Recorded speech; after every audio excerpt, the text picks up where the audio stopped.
Cyndi again with Quilting by Cyndi. I'm going to talk to you about fabric, but then I thought I should probably talk to you about your sewing machine first. I know when I try to show my daughters what to do, they're always asking me, how do you rethread this? How do you do the bobbin and stuff? So I thought I would go over that with you. So,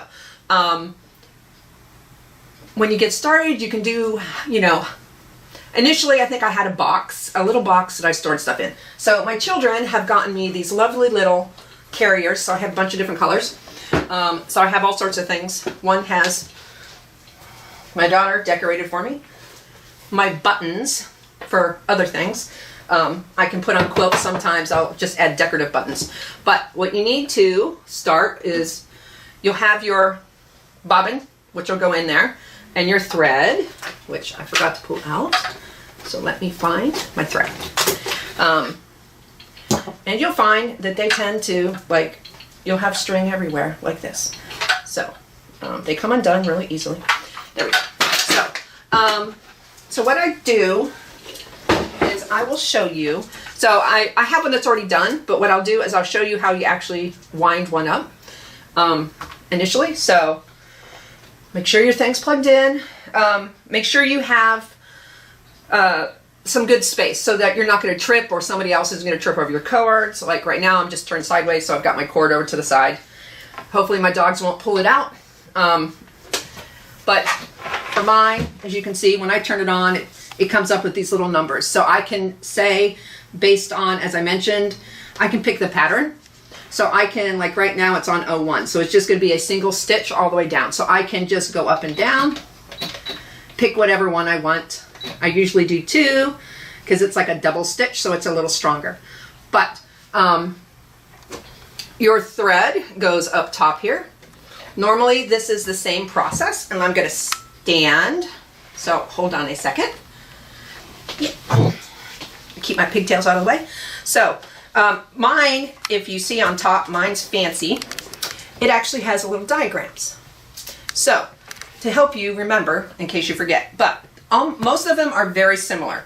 So you get your thread, you're going to come over. If I can get my thread, I gotta look at it to say. So usually there's this little round part here. So you wanna make sure your thread goes around it, okay? And then it's gonna come down. Usually it goes down through the first one. You, loop up on the second one. And inside here, I'll tip, you'll see this little metal piece. So as you're sewing, see it going up and down? So that's what pulls your thread up and down. So you want to make sure it is all the way up to the top when you do this. So when you come up, you got to make sure you loop it around so you catch inside like that. Then you come down, and apologies because I can't see as well. There's usually a little, I'm going to come on the side and maybe unplug myself. Yeah. So when you come on the side, down here, there is a little hook here. So normally when you come down, you want to hook it through there.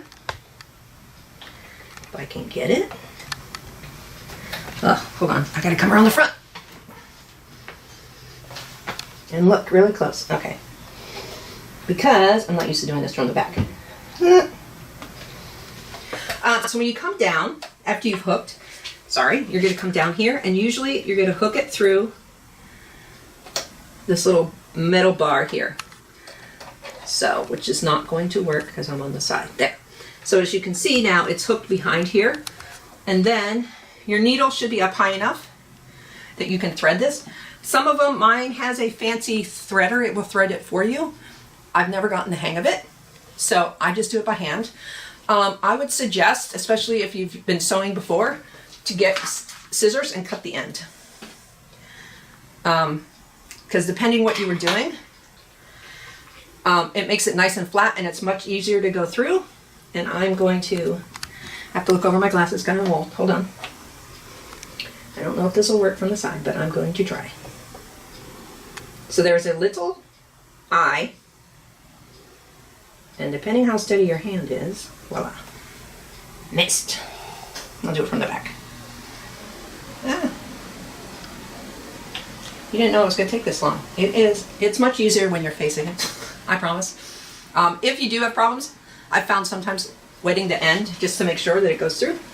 And pardon me while I stick. Come on. And this happens sometimes where your thread just doesn't cooperate. So now, you can see there, it's now through. And I've got way more thread than I need. But make sure, so there's usually some little hook here. You want to make sure your thread, after you pull it through, and you should not have this much, by the way. It's just extra. You're going to pull it so that it's behind. So now your top part is threaded with your bobbin, and I'll show you afterwards how to actually wind the bobbin.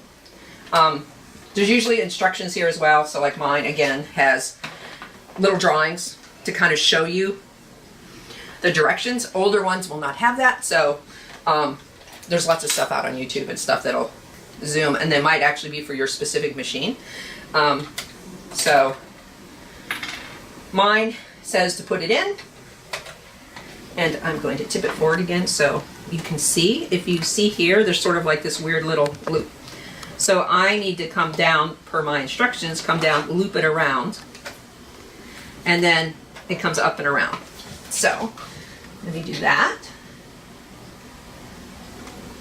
Again, it's way easier when I'm in front of the machine. But, okay. And mine has an automatic little cutter. So, and then what you tend to do now is, oops, put your little thing back on. So now, I would suggest playing with this because I tend to forget which direction to turn. So I manually do it to make sure I see that it's grabbed the thread. So a lot of times what I do is I just leave this little piece off so I can see better. But depending, as you go up and down, you will see, missed, yep, wrong way. Nope. Sometimes it works and sometimes it doesn't. So like if you can see in there, I've now caught the other thread. So then normally I just pull the bottom one, the top piece that's in the back. I pull it. Oh, I pulled it loose. This is what happens. This will take you some time to do.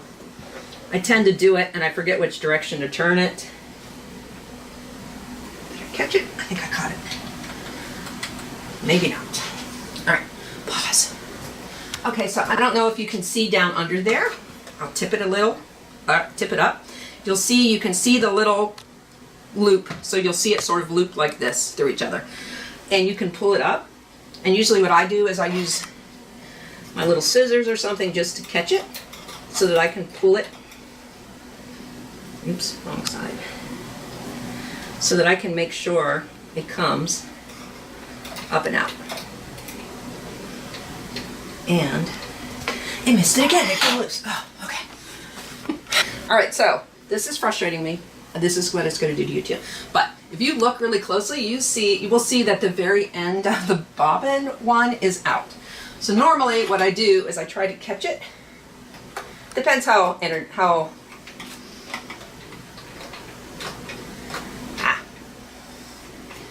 If you don't have nails, tweezers will work. I just have nails, so I usually just use it to catch and pull. Normally it's not this difficult, so apologies. But there. So now you can see I have the bottom and I have the top.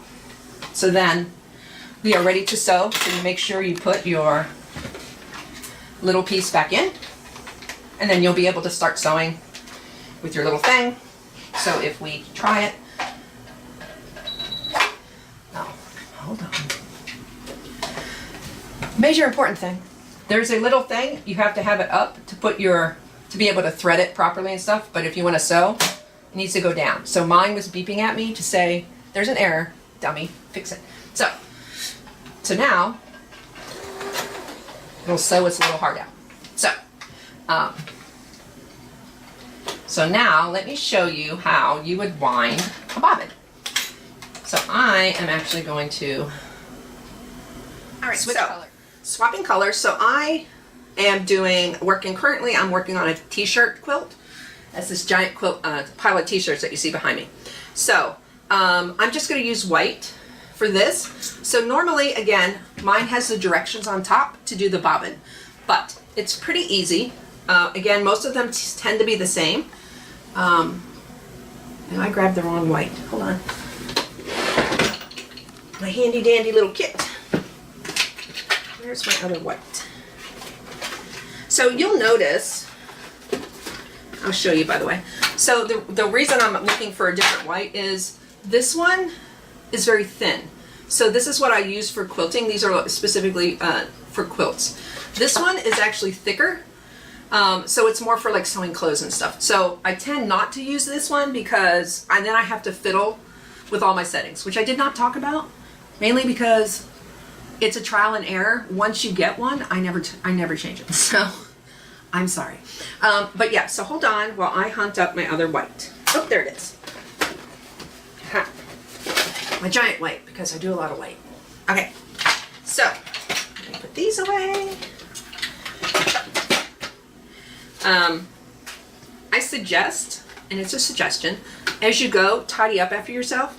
I just do it just because otherwise I get stuff, I start getting fabric on the table, etc. And you find, you know, and as you saw in that one my one little video, Moose, my little puppy, well, he's not a puppy, but he will pop up, and if it's plastic and makes noises when it falls, he will try to eat it. So, so I tend to tidy up as I go, just so I don't. Same with pins. He picks pins up, and I hear them, and then I have to go chase them to get it back. So, so we have the white at the top here. Some of them, if you're lucky, depending on the style, the tips have actual like little slits. You'll see. Let me see if one of the other ones does, so I can show you, because it's handy. No, of course not. Oh wait, maybe the little one does. So my little purple one I know does. So I just gotta find it. Where is it? So if you look, and I don't know if you can zoom in close enough to see. So right here where you see the little purple on top, a lot of the threads will have like little slits for this purpose. So you don't have like that yellow one where it was going everywhere. You can just pull it up and slide it into that little section and it'll keep. This one has like a little sticky on top, so whenever I'm done I just peel it up and stick it so that I don't have like the yellow one thread everywhere and tangling up on stuff. So as I said, so it's fairly easy. So there's this little doohickey here, okay? So that is actually what you are going to do. So you come down, you're gonna hook it underneath so it catches, and there's like a little spring in there. So as you do that, and then you bring it over here, okay? Oops. Okay, so what did I do with my bobbin? So you'll see, if you can zoom in, there are tiny little holes in your bobbins. Also, make sure you note what kind of bobbin you need. So there are some that are flat. Try to see if I have one. I have others that are rounded, like this one here. This one, if you look at it from the side, sort of bevels out. I have some that are super thin metal ones because I have a really old machine as well. So just make sure that you double check what kind of bobbins, because even though they look the same size, technically they are, because of the shape, it might not fit in here correctly, and you'll be wondering why my bobbin won't thread, why it keeps jamming, etc. So always double check which one you're using when you get it. You'll see, and then you can, I get spares, mainly because as you saw, I already have a white one, I already have a gold one, I have a blue one. So as I'm sewing different colored things, I try to do colors that will blend into the fabric so you're not as noticeable. But you finish, you might not have used all of your thread up. So I always make sure I have a bunch of extras, so then next time I want to do one with blue, I pull the leftover blue, run it till it's empty, and then I fill it back up. So, but they all should have a little hole, like I mentioned. So what you're going to do is once you loop your thread through here, always make sure you go from the inside out. So you want to poke it through and hold it. So make sure you have enough that you can get a good grip on it. So you're going to pop it on here and you will hear it, a little click. Okay, and then you push. So it's now locked in place. So normally what I do, oh no, I took my sticky off. Normally what I do is I hold this and just do it slowly at first till it winds around a few times. And then you can let go. And then you just sit here, take a drink of your water, talk to your friend, and then, hold on. And then basically you sit. If you notice, like right now, it almost looks like the thread is like this. So what you can do, because I want to make sure I get as much on here as I can, I just slide my finger underneath and then I just sort of bump it so it stays up. So it looks like it's even. So like now you see it almost looks like it's the same height and width. But if you look here in the middle where this touches, you'll see there's a gap so you can see the light. So basically what it does is once it hits this, the sensor knows, oh, I can't do it. And you'll see when I get there, it'll just automatically stop.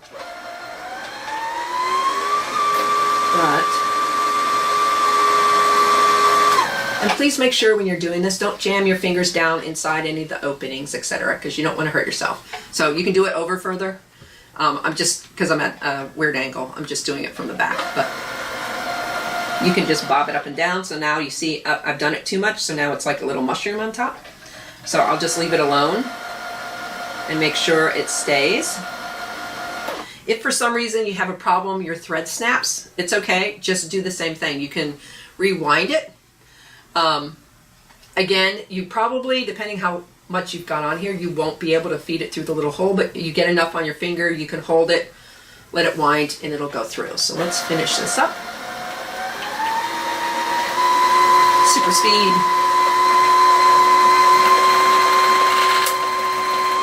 And it's getting close. So see, it's skipping, so that means it's pretty full.